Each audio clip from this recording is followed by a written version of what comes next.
actually now they're in, I think, a much better position they were in than like a year or two ago because of the pandemic. So, I got one more thing.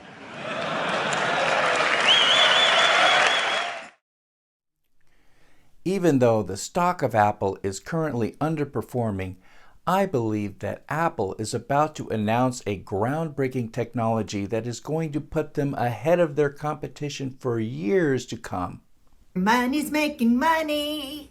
You can spend your money and keep it too. Hi, I'm JC. Welcome to my channel. Today we are talking about Apple because Apple recently reported a great quarter, but the stock performance has been underwhelming. Apple has just announced its third event to take place within 3 months, and Apple is calling this event One More Thing. No, not that one more thing. This one more thing. In the Apple mythology, one more thing is a big deal. You young whippersnapper investors out there may not realize, but in the olden golden Steve Jobs days of Apple, Steve Jobs would use the one more thing to announce new products in his unique, magical, and charismatic way. Well, but there is one more thing. There is one more. No wires!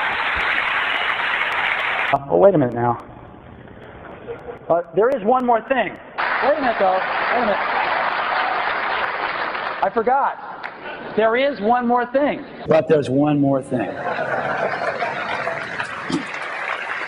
Just wait a minute. There is one more thing I forgot about. There is one more thing.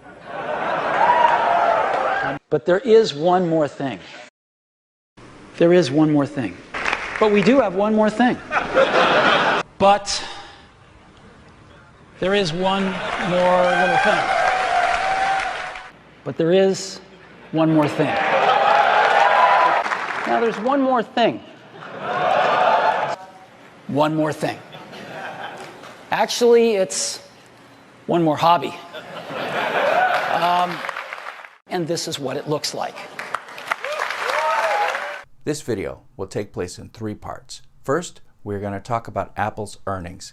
Second, we're going to talk about the One More Thing event on Tuesday. And third, the future of Apple and what I think the silicon chip technology will do for the future of the company and the stock. First, we have to back up a couple of minutes and talk about Apple's earnings. Apple got hammered too. Some of you think that when a CEO tells you that sales look good, he's not to be trusted. Again, absolutely wrong. You're getting the perfect buying opportunity at Apple. So what does a CEO have to do to earn the right of the benefit of the doubt? Tim Cook is not known for giving outlandish exaggerations. If anything, his guidance is the most conservative in the business. I have to admit, Steve Jobs was such a huge personality that it took me a couple of minutes to get used to Tim Cook. But Tim Cook has been under-promising in his conference calls and presentations for years. And to ignore historical facts like this can be very costly to your portfolio. Apple is getting hit in after hours, despite reporting a solid top and bottom line beat. iPhone sales were weak, but you've got to keep in mind that this was the last quarter before maybe their most important iteration comes out, the 12, 4 different models. All the carriers are subsidizing them aggressively. 5G. Now, based on the first 5 days of shipping data, CEO Tim Cook is feeling optimistic. Apple's launching a new subscription bundle on Friday. We know the service business is on fire. 585 million subscribers across the company's various platforms. I think the pullback here is a buying opportunity, especially with the 5G launch and the fact that the company didn't skip a beat, even though they didn't have a new phone. That's amazing. And the services business, that is growing like a weed. And they can do it. These guys, the world's their oyster. There are basically 2 main reasons why the experts have decided to knock the stock of Apple down. The first is the fact that Apple iPhone sales were down. Had any one of these experts done a smidgen of research, they would have realized that this is the last quarter which includes non-5G iPhones.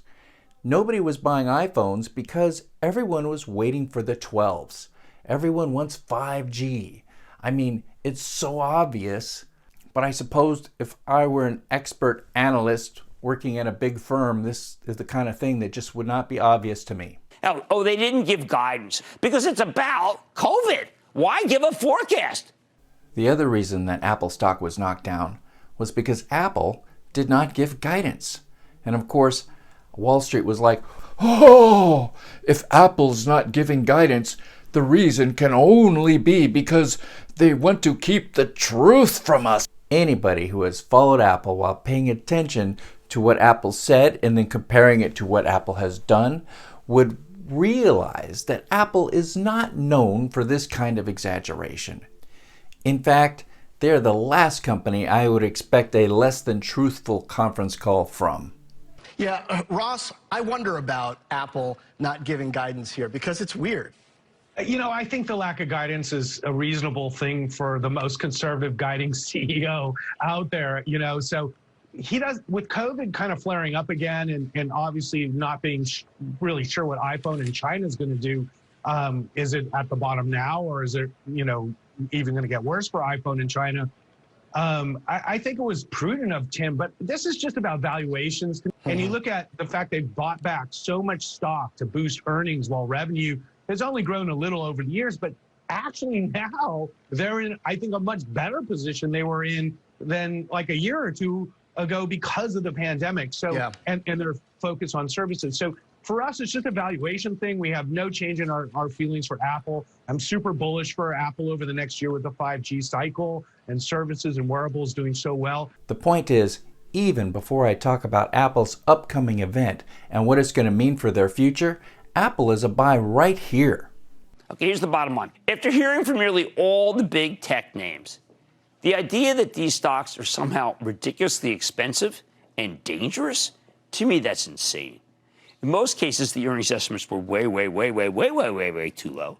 That's exactly what you'd expect from the best-of-breed companies that are growing into their enormous market capitalizations. So now it's time to talk about one more thing. Apple's November event will take place on Tuesday, November 10th. This is the third event Apple has had this fall, and this event is supposed to be all about the Mac. More specifically, the chip which is going into the Mac, because Apple is finally going to put their ARM A12z Bionic chip into their computers. So none of this is news. Apple has already expressed its plans to transition to ARM-based Macs all the way back in 2020 at WWDC. These silicon-based chips are manufactured and designed by Apple, and these chips are similar in design to the A-series chips, which are located in the current line of iPads and iPhones. According to Apple, these chips will be much more energy efficient and much more powerful than the chips currently used in Macs today. So the big news for the company is that over the next couple of years, Apple plans to transition its entire line of products to these new silicon chips.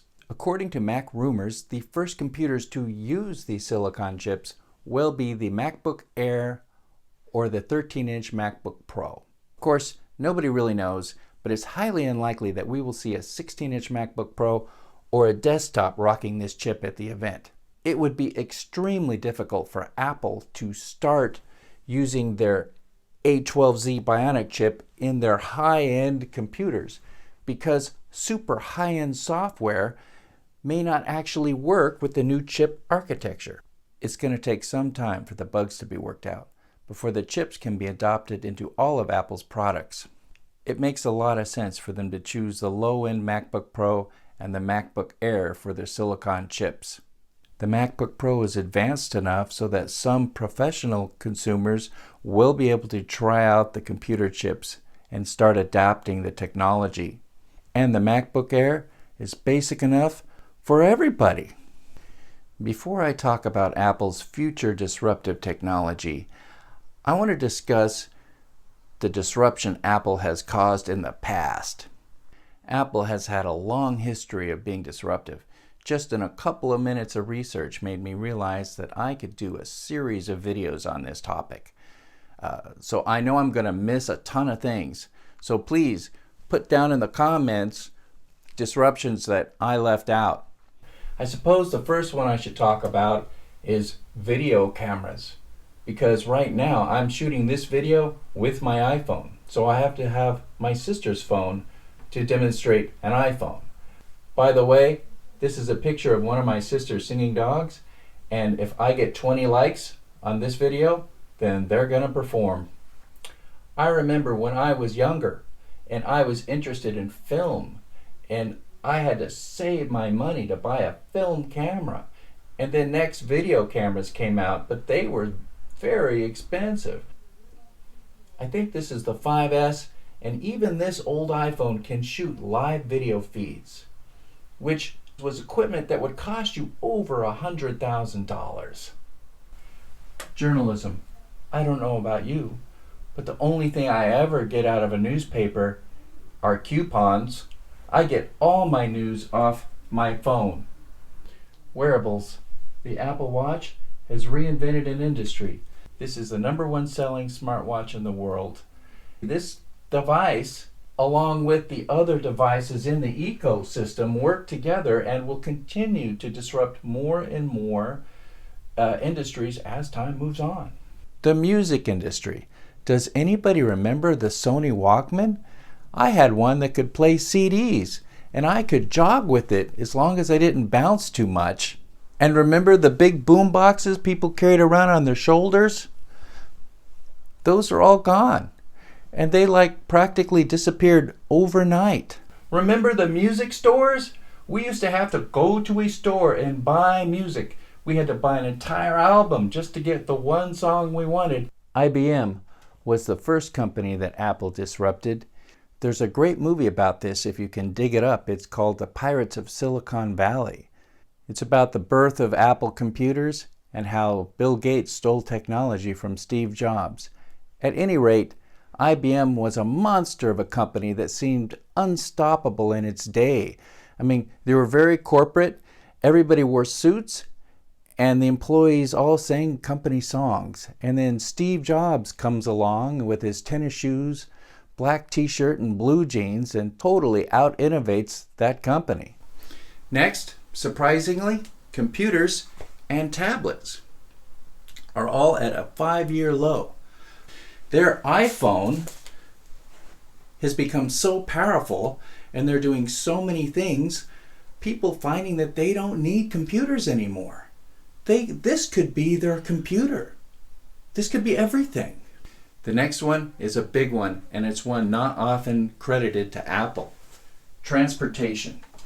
Because of what this can do, I now have Uber and Airbnb, and it has affected my life personally, because when the special event business I work for has gotten really slow, I have been able to make up the difference in my income by Ubering.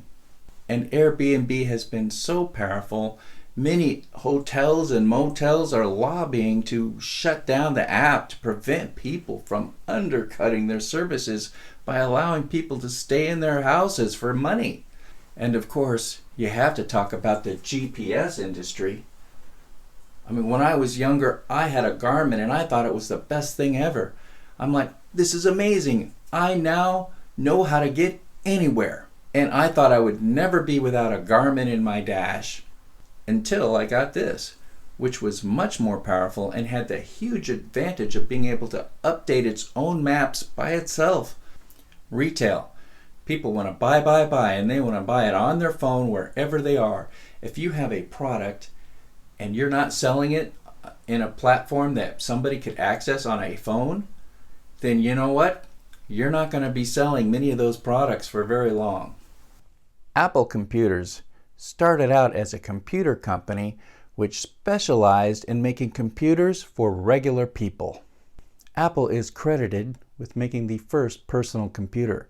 Their devices were made to be friendly and easy to use, so you didn't have to have an MBA to figure them out. Their computers were the first ones to have a mouse and drop-down menus. They sort of ruled the early days of computing and became a giant in the computer industry. And then they started selling smartphones, and over time they started to make a lot more money from the phones than they did the computers. So essentially, Apple suddenly became a phone company. But now Apple could potentially be on the verge of another sea change. With the release of the ARM Bionic chips, Apple may become a computer company again. The Apple A12z Bionic chip is not only much more efficient and more powerful than everything else on the market, since it's manufactured and designed by Apple, it's going to be far cheaper for Apple to produce. In fact, it would not surprise me at all if Apple were to reduce the price of its computers by $200 each or more. One thing that everybody loves about Apple is their ecosystem.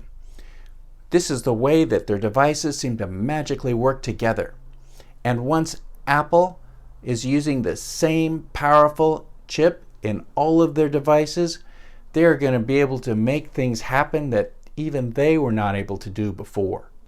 This means that Apple's major products will all be able to run on the same architecture. What this means is iPhone apps will be able to run on Macs. Apple is one of the few companies that has a true vertical stack. This means that they design and manufacture all the components of their own devices. Apple has been working on this technology for years, and it's finally ready. And when Apple puts something out, it usually hits the ground running. Here we have an illustrated history of Apple. This graph goes up to 2011. And they have a lot of cool things in there. Shows young Steve Jobs and Steve Wozniak.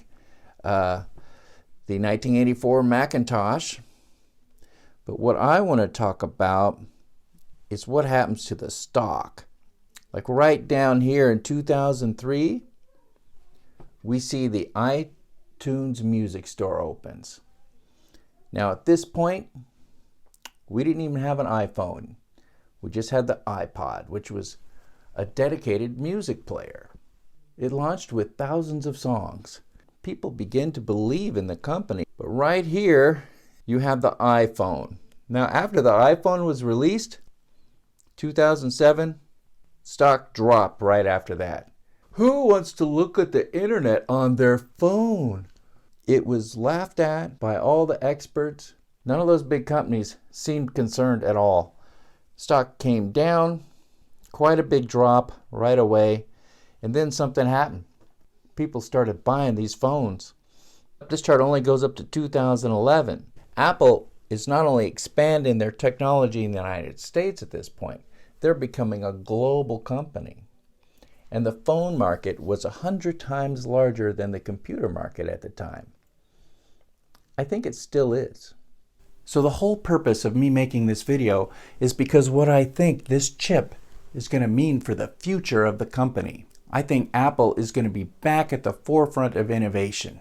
Apple has been a large, slow-growing giant for years, but unlike most big companies, they are not sitting still. They are still innovative. Every year, they increase their dividend, and they are still creating new products and new product categories.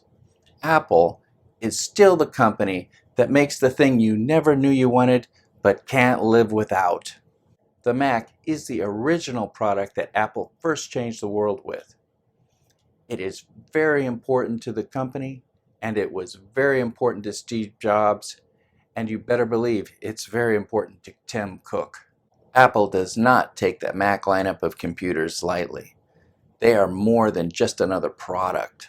I do not believe that Apple would use Steve Jobs' tagline, "One more thing," unless it was a big deal.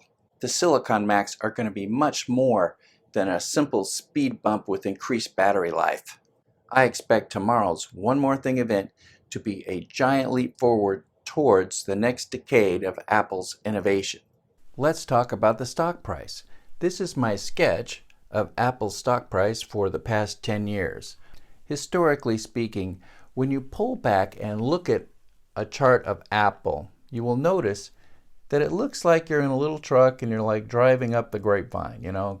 Every now and then you hit a little mountain, and then you come over a rise, and then it dips a little, and then you start to go up a steeper mountain. And you keep doing this, and each time you climb a new mountain, the mountain gets a little bit steeper. And the funny thing is the length of these mountains actually also, in addition to getting steeper, they get shorter. And once you get this analogy, you realize that Apple stock is like a mountain range of ever increasing steeper and shorter grades. So these upturns are not necessarily moving on new product announcements. No, these shifts happen more on new product adoption. As people start to adopt and use the technology, that's what makes the moves. So it's not an instant thing. It's not an instant next day event. So even though I'm expecting a revolutionary announcement, the stock may not go through the roof on the 11th. For example, like this event right here. It looks like something happened and it was really great. And then the expectations were like not quite what people expected. But what happens is then people start adopting the technology. People find out, you know what? Apple was right. So what do you think? Do you agree with me? Is Apple stock going to continue on the trend it has now with ever increasing shortening and steepening hills? Could we see this? I read and respond to every comment. Please leave any questions you have, whether you think I'm wrong or right, or if you just have a suggestion for what video you would like me to make next. And remember, when your money is making money, you can spend your money and keep it too. Don't just buy or sell a stock because a YouTuber like JC tells you to do so. He's just an idiot with an opinion. You need to do your own due diligence. Crack open some books. Go to the library. This is important. It's your money. This decision should be made by you. Thank you for coming by. And as a closing thought, I know there's a lot of people that are upset about the turmoil surrounding this election. But at the end of the day, please try to keep in mind that no matter what happens, we still all live in the greatest country on earth. Until I see you again, please be good to each other and stay safe.